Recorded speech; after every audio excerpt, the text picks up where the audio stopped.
Hi everyone, Matthew DeSantis here with NYRA Bets, back with another week of track stats for Saratoga. And if you're not familiar, track stats is something we have, especially on NYRA Bets, for several tracks across the country: Assiniboia Downs, Monmouth Park, Del Mar, and of course the Spa, Saratoga.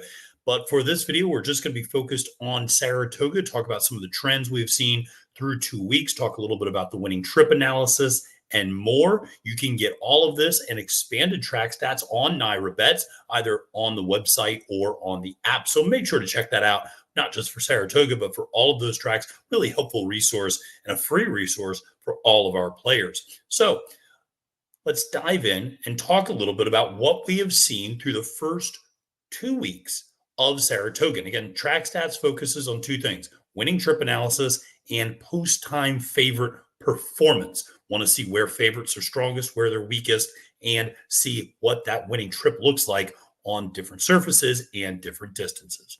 All right. Well, listen, for 2 weeks at Saratoga, let's talk about how favorites are doing. And it is quite a reversal from last year. I remember I had just started working at NYRA Bets last year. I was compiling track stats, and over 40% of favorites were winning early in the meet. Not so this year. Only 31% of favorites winning through the first 2 weeks at Saratoga. That despite the fact we've been off the turf in 2 days, opening day, as well as the first day of the second week as well, that first Wednesday. So we've been off turf a couple days. You could say we've had a couple of short fielded stakes races like the Curlin Stakes, like the Coaching Club America Oaks. Despite that, we're still seeing a rather low percentage of favorites winning when comparing to other tracks across the country and even looking back to last year. Just to really drill this point home, look at that ROI on a flat bet of post-time favorites. And again, at Saratoga, that's a little bit easier to play on as a bettor. Why do I say that? Well, because NYRA locks out CAW money the final 2 minutes from win play show pools. So those late odd fluctuations, listen, late money still comes in on horses, but not as much. And so a lot of times with 2 minutes to go come post time, you know who the favorite's going to be. And if you're a chalk player, you can obviously play along with that. But that's not been a very winning recipe to this point in the meet. You'd be down 29% for the meet. I have to aggregate my picks over the last couple of days, but I think I have a positive ROI for my top pick through the first 2 weeks at Saratoga. So doing a little bit better if you listen to me. If you just listen to where the public money goes, you're down 29%, as a $2 bet is only returning $1.42 back. Now let's look at how those post-time favorites have done by their level of favoritism. So those below even money favorites, these are your very, very heavy favorites, only winning at a 47% rate. That is incredibly low, given that what it means to be below even or lower is to say you have a 50% chance or better of winning this race. And that simply is not happening. And what we have seen is those horses are running well. It's not like they're underperforming by that much. There's been a significant number of second place finishes with those two. You'll see that top three percentage is 82.6%. So below even money favorites finishing in the top three at an 82% rate. Here's a little peek behind the numbers. That's actually true if you just say the top two. Believe it or not a single below even money favorite has finished third this meet. They've all either finished first, second, or out of the money entirely. So interesting development there. Some of those seconds could turn into first. I'd imagine that win percentage is going to go up a little bit for the below even money favorites, but it still is markedly lower than what we've seen last year. Even money to 9 to 5 favorites, you'll see below 30%. That's pretty interesting, given that, we've been doing track stats, or I've been doing track stats here for a little while, and doing it at a lot of different tracks, whether it's Gulfstream during the championship meet, Tampa Bay during their meet, Santa Anita, etc. Follow a lot of different tracks, and that's a pretty low number for even to 9 to 5 favorites. Usually you see something in the 30s, sometimes even in the 40s for the win rate there. Finishing in the top 10, about 2/3 of the, or top three, I should say, about 2/3 of the time. They better finish in the top 10. 2-1, 3-1 favorites. These are certainly your more lukewarm favorites, but you'll notice roughly the same win percentage as your even money to 9-5 choices, but not finishing quite in the money as regularly, less than 50%. And then we have seen with some of these large fields, we've seen favorites going to the gate at 7-2. That's sometimes the lowest odds. So only had 5 of those. Nobody has won yet. Obviously, these are very spready type of races when you start seeing a post time favorite at 7-2 or higher. So something to keep in mind as you're playing the track.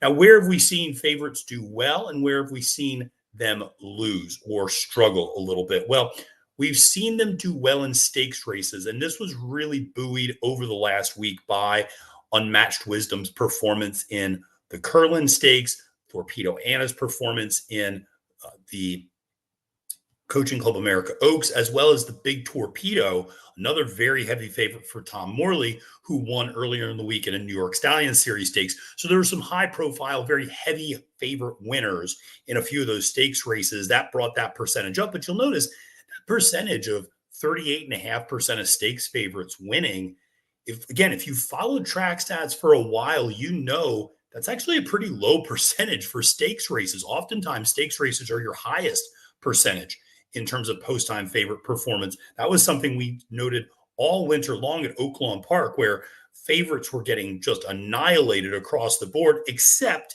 in stakes races. Stakes races at Oaklawn, you typically saw a higher percentage. This was true at the championship meet. This was true at Tampa Bay Downs. This was true at Santa Anita. Very interesting to see. So yes, 38.5, but not an overwhelming number. Dirt sprints, doing pretty well, 36.4%, but certainly not anything anomalous, not anything hugely outside of the norm there in terms of how favorites are performing. And then maiden claiming races, this is a rather small N, only 7 of these races. 3 favorites have won, 3 of the 4 over the last week, actually. So something to keep in mind, that number might fluctuate a little bit due to an increasing number of cases as we continue on in the meet. Now, where have favorites lost? Interesting. There's one spot where they've lost that I didn't include here because it's such a limited N and a limited sample size, or I shouldn't say sample, but because it's not a sample, but a limited population size, is out of the chute. There's only been 3 carded dirt races out of the chute, and that's an important distinction to make because several off-turf races were run out of the 1 mile Wilson chute, but only 3 carded dirt races were run out of that chute. Only 0. That's right. 0 favorites have won out of the chute. So something to keep in mind. I want to track that a little bit more before I start publicizing that or making a big deal of it. Right now, 3 cases, it's hard to make too much. But looking at some of the tracks where there's more, looking at some of the races where there's more cases, turf route races, about a quarter, maiden special weight races, about a quarter, and claiming races, about a quarter. So that's really where we've seen favorites struggle going along in the turf. Those maiden races, they're so competitive. We've seen really big prices come home. We've just seen modest prices come home. And the other thing we've seen is, and David Aragona for DRF, who does the morning line for New York as well, David brought something up, which I think is important, which is sometimes there is groupthink around these maiden special weight races. And you'll see a horse take money, and sometimes an irrational amount of money. There was a horse on Sunday in a maiden race at Saratoga, the horse yesterday for George Weaver. Listen, I liked that horse at 8-1, which was the morning line price. I was driving through New Jersey. I was driving back from Monmouth. I looked down at my phone. I was stunned. The horse was 2-1. That's the sort of silliness sometimes you see with betting, though, is sometimes there's just that momentum towards a particular horse. And that was, in my opinion, a bad favorite. Even though it was a horse I liked at a price, I certainly didn't like the horse at 2-1. So those are some examples of what can happen in those maiden special weight races, I think, particularly the 2-year-old races. And then claiming races, yeah, just very salty and competitive here. Something to note, a lot of people have speculated online. Linda Rice, not quite as dominant as she was last summer. So the fact that Linda has not had maybe as much success in these claiming races, she's really the queen of those races. So that's something to keep in mind as we continue on in the meet. If her barn heats up, then I can imagine that number might change a little bit. So let's take a look at some of the winning trip analysis, and let's do it by different distances and surfaces. And I wanted to highlight two in particular. We're going to get to the turf here in a second, but I first wanted to bring up dirt sprints and distinguish between those leading trips where a horse is up in the lead at the half mile mark or the 3/8 mile mark, depending on what we mark there uh, in the sheets and in the Equibase totals. Tracking, so within 3 lengths of the pace, or closing, being more than 3 lengths off the pace. In dirt sprints, I made a case last week. I don't think we can say the track's bias. You're seeing it's harder to make that case now. We've only seen two horses at a 33 dirt sprint races come from more than 3 lengths off the pace. One of those came from 3 1/4 lengths off the pace. The other, Brown Eyed Cat, was a maiden and came from 10 lengths off the pace. And that's it. That's the list. So it is overwhelmingly playing to speed. Now, that said, it's not necessarily a, a speedway. And what I mean by that is it's not necessarily you just get up onto the front end and you win. Yes, 42% of winners have gone gate to wire, basically. But we've seen horses make up ground tracking. We've seen horses, as you see, 51% of winners were tracking the pace from within 3 lengths. And so we've regularly seen horses making up length and a half, 2 lengths at the half mile mark. So you can make up some ground on the dirt sprints. You just can't close. It seems like you just can't come from all the way in the back. And again, we've seen some big moves from the back.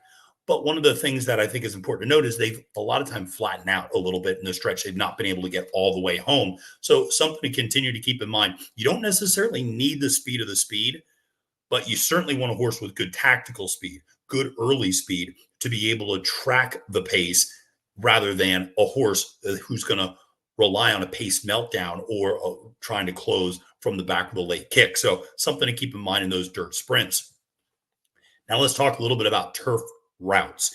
And one of the things that we do here at NYRA Bets for track stats is I disaggregate this data in turf routes between the inner turf course and the melon turf course. Okay.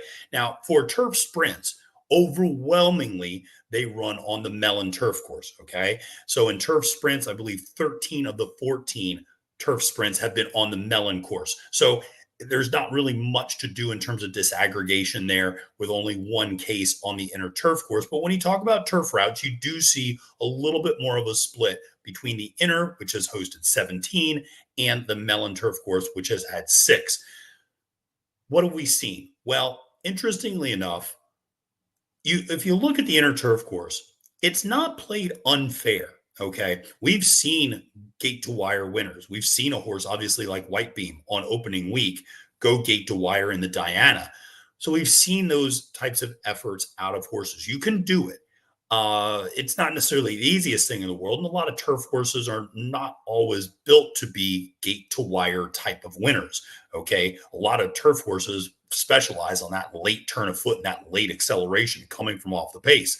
Just as we talk a lot of times in dirt sprint races, there aren't a lot of dirt sprint closers. Okay. There also aren't a lot of elite turf routers who just win on the front end all the time. Okay. And consistently win gate to wire.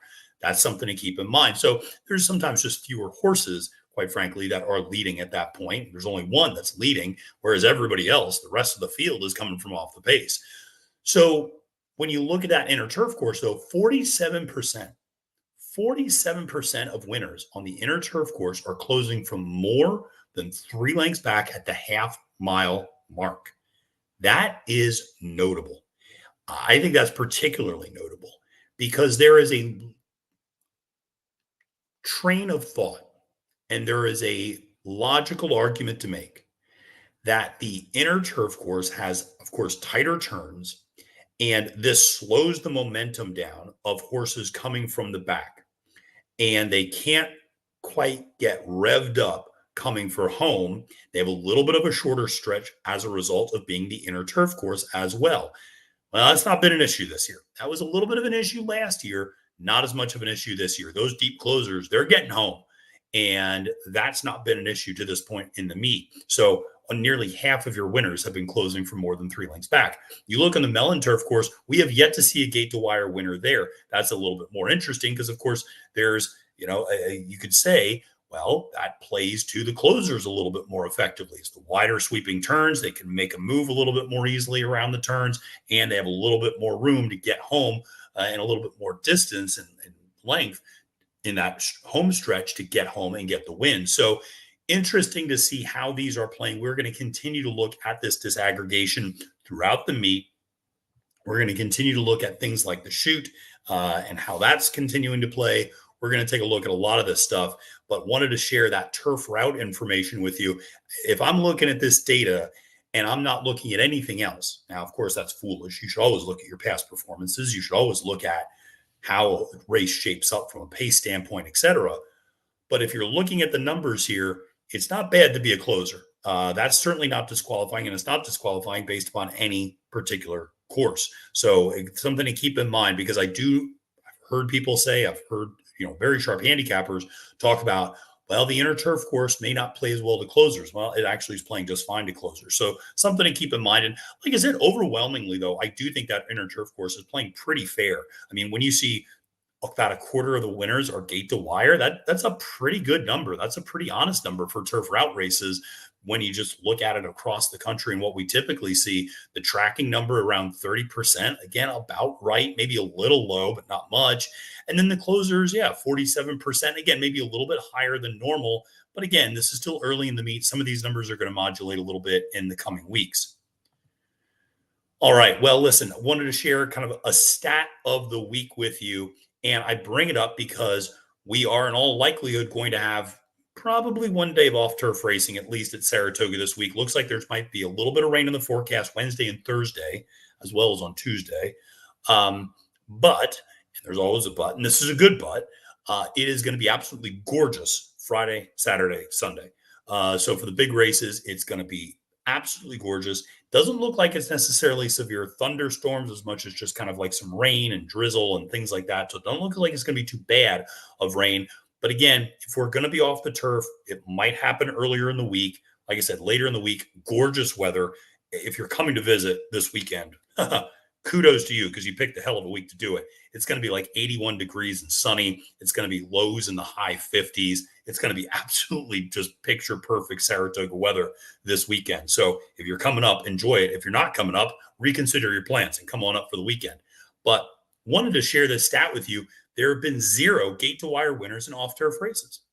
And we've only had 9, okay, to be fair, but we've had 3 of them as sprints. We've had 5 of them out of the chute, and we've had 1 going 2 turns.